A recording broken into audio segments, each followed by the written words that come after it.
Sir அது சென்னையில் இருக்கிற ஒரு வீவர் கேட்டிருக்காங்க. அதாவது அவங்க அவருடைய கணவரோடு அமெரிக்காவில் செட்டில் ஆகிட்டாங்க. பல லட்சம் மாதத்துக்கு சம்பாதிக்கக்கூடியவர்கள்.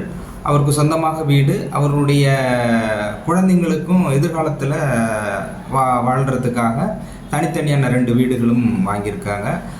பணத்துக்கு பஞ்சமே இல்லை. லட்சக்கணக்கில் சம்பாதிச்சுக்கிட்டு இருக்காங்க, கோடிக்கணக்கில் சேவிங் இருக்குது. இந்த சூழலில் என்ன பண்ணுறாங்கன்னா, அந்த பெண்ணினுடைய கணவர் அங்கே இருக்கிற இன்னொரு பெண்ணோட அஃபேர் இருக்குது. அவர் விருப்பத்தோட அவர் இன்னொரு பொண்ணோட இருக்கிறதா அவங்க பார்க்குறாங்க, தெரியுது. ஓப்பனாக பேசும்பொழுது அவர் சொல்கிறாரு, அம்மா உனக்கு தேவையானது எல்லாமே கொடுத்துட்டேன், நம்ம பசங்களுக்கு தேவையானது எல்லாமே சம்பாதிச்சு கொடுத்துட்டேன், வாழ்க்கையில் ரொம்ப கஷ்டப்பட்டு ரொம்ப சஃபரிங்காக இருந்து எல்லாமே லைஃப் லாங் வாழ்கிறதுக்கு தேவை எல்லாமே உங்களுக்கு கொடுத்துட்டேன். ஸோ இப்போ I want enjoy of my life, அதனால் நான் அப்படி இருக்கேன். இதனால் உனக்கு எந்த பாதிப்பும் வராது. உன்னை விட்டுட்டு நான் போகிறதோ, இதுக்கப்புறம் எதுவும் கொடுக்காமல் இருக்கிறதோ, இல்லை எல்லாம் கொண்டு போய் இன்னொருத்தருக்கு அப்படி இல்லை, நான் தெளிவாக இருக்கிறேன் அப்படின்னு சொல்கிறாரு. இது அவங்களால ஏற்றுக்க முடியல. அதை விட இன்னொரு காரணம் சொல்கிறாரு, உனக்கு அந்த மாதிரி பிடிச்சிருந்தா நீ கூட போய்க்க, எனக்கு ஒன்றும் பிரச்சனை இல்லை அப்படிங்கிறது சொல்கிறதுனால அவங்க ரொம்ப சஃபர் ஆகி அழுகுறாங்க. பட் ரொம்ப நல்லவர் தான், எல்லாமே நல்லா செஞ்சுக்கிட்டு தான் இருக்கார். திடீர்னு இந்த மாதிரி அவர் இன்னொருத்தரோட இருக்கிறத என்னால் ஏற்றுக்க முடியல. இது எப்படி அவாய்ட் பண்ணுறது, அந்த ரிலேஷன்ஷிப்பை எப்படி கட் பண்ணுறதுன்னு தெரியல. நானும் எவ்வளோ கோயிலுக்கு போயிட்டு பார்த்துட்டேன், எவ்வளோ சேரிட்டியும் பண்ணியிருக்கிறேன், மன்னிப்பும் கேட்டுட்டேன், மன்னிப்பும் கொடுத்துருக்கேன், என்னால் என்னென்ன முடியுமோ ஆன்மீக ரீதியாக எல்லாமும் பண்ணி பார்த்துட்டேன். இதுக்கு என்ன தீர்வு அப்படின்னு கேட்குறாங்க. இதுக்கு உங்களுடைய பதில் என்ன டாக்டர்? அதாவது உலகத்தில் தீர்வுகள் இல்லாத பிரச்சனைகள் எதுவுமே கிடையாது. கடவுள் ஒரு நோயை கொடுக்குறாருன்னா அதுக்குண்டான மருந்துகளை எல்லாம் கொடுத்துட்டு தான் நோய்களையே படைக்கிறார். ஒரு தீர்வை வச்சுக்கிட்டு தான் பிரச்சனைகளை கொடுக்குறாரு. இந்த பிரச்சனைகள் மூலமாக நாம் சில பாடங்களை, கர்ம ரீதியான பாடங்களை கற்றுக்கொள்ள வேண்டும் என்பதற்காக தான் வாழ்க்கையில் பிரச்சனை கொடுக்குறாரு. உங்களுக்கு மட்டும் இல்லை, எல்லாருக்கும், எல்லாருக்குமே சில கர்ம ரீதியான சில பாடங்களை நாம் கற்றுக்கொள்ள வேண்டும். அதை கற்றுக்கொள்வதற்காக தான் நாம் ஒரு பிரச்சனை கொடுக்குறாரு எல்லாருக்குமே. வாழ்க்கையில் எந்த பிரச்சனை எது வந்தாலும் நான் ஏற்கனவே நிறைய டைம் சொல்லியிருக்கேன், ஏதோ ஒரு காரணம் இருக்குது.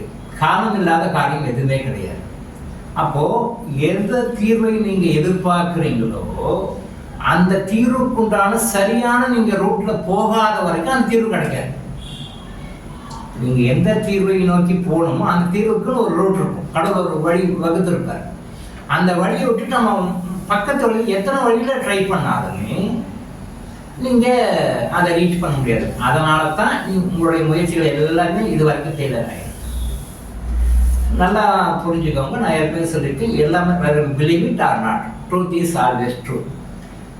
போகிற ஜென்மத்தில் நீங்கள் அவருக்கு இதே மாதிரி சுச்சுவேஷனை கிரியேட் பண்ணி கொடுத்ததுனால அவர் இந்த ஜென்மத்தில் உங்களுக்கு இப்படி கமனாக உங்களுக்கு அந்த சுச்சுவேஷன் கிரியேட் பண்ணுறார். இதுதான் விஷயம், மேட்ரு தான்.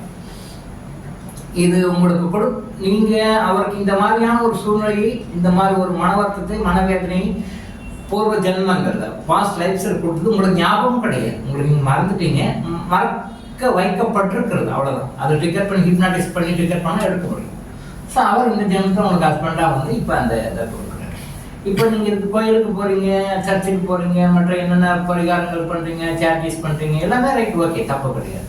பட் அதுக்கு சரியான ரெமெடி என்ன, அதுக்கு என்ன பண்ணணும்னு ஒரு ரூட் ஆஃப் வே இருக்குது.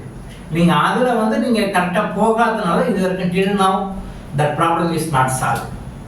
எப்பவுமே ஒரு கணவன் மனைவியை விட்டுட்டு வேற ஒருத்தர்கிட்ட போகிறாங்க அப்படின்னாலோ, ஒரு மனைவி கணவனை விட்டு வேற எங்கேயோ போகிறாங்க அப்படின்னாலோ, ஏதோ அவர் உங்ககிட்ட எதிர்பார்க்கறத உங்களால் சர்வீஸ் பண்ணி கொடுக்க முடியலன்னு அர்த்தம்.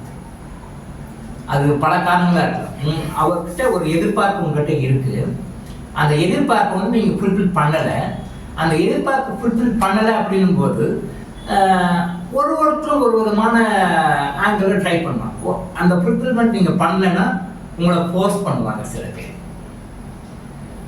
உங்களை பிடிக்கலைன்னா கூட இப்படி பண்ணு, இப்படி செய் அப்படின்னு சொல்லுவாங்க சில பேர். இவர் அப்படியா, சரி வேண்டாம் நீ போன பார்த்துக்கிறேன் அப்படின்னு சொல்லிட்டு ஒதுங்கிட்டார். அவ்வளோதான் விஷயம். எந்த விஷயத்துல நீங்க அவருடைய எதிர்பார்ப்பை சாட்டிஸ் பண்ண முடியலன்னு உங்க 2 பேருக்கு மட்டும்தான் தெரியும்.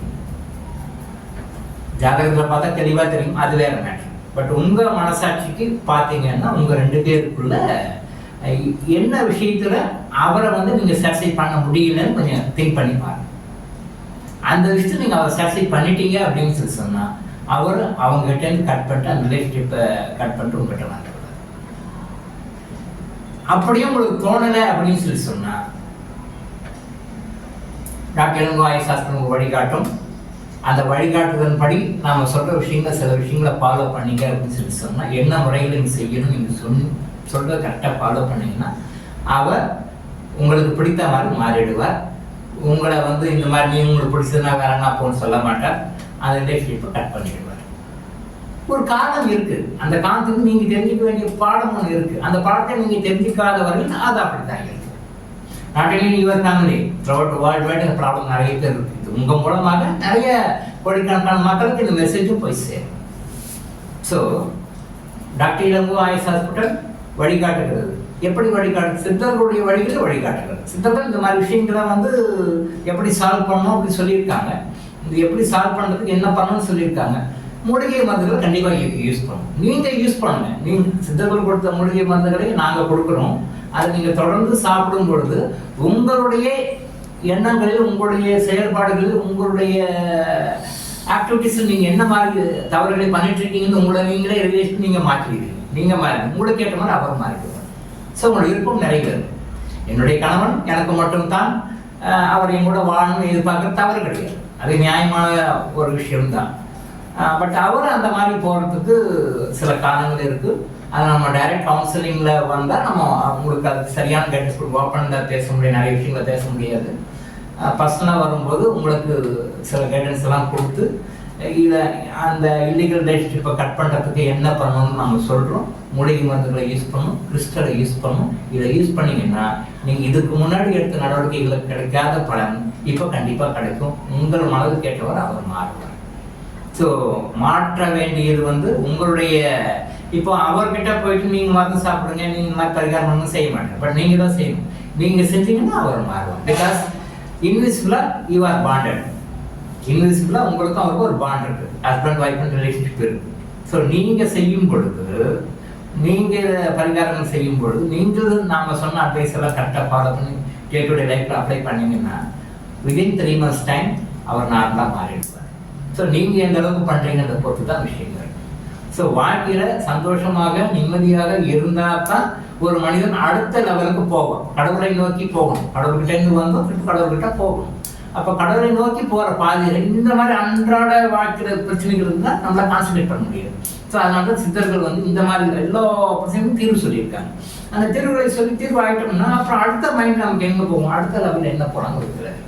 ஸோ சித்தர்கள் வந்து ஏன் சொன்னாங்கன்னா எல்லா மக்களும் சந்தோஷமாக நிம்மதியாக ஆனந்தமாக இருக்கும்பொழுது தான் அடுத்த லெவலுக்கு ட்ரை பண்ணுவாங்க.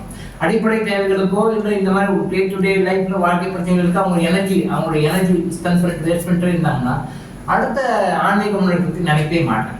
ஸோ அதனால தான் சித்தர்கள் இந்த விஷயத்தெல்லாம் சொல்லியிருக்காங்க. டாக்டர் இளங்கோ ஆயுஷ் ஹாஸ்பிட்டலில் கன்சல்ட் பண்ணுங்கள். உங்களுக்கு சரியான கைடன்ஸ் நம்ம கொடுக்கணும். அதை கரெக்டாக ஃபாலோ பண்ணுங்க. விதின் 3 months அவர் நார்மலாக உங்களோட சேர்ந்து வந்துடுவார். இது உறுதி. டாக்டர் இளங்கோ ஆயுஷ் ஹாஸ்பிட்டல் விழிப்புணர்வு இருக்குது. தொடர்ந்து இது மாதிரி பல அவேர்னஸ் வீடியோக்களை பார்க்க நம்ம சேனலை சப்ஸ்கிரைப் பண்ணிவிட்டு பெல் பட்டனை ப்ரெஸ் பண்ணுங்கள்.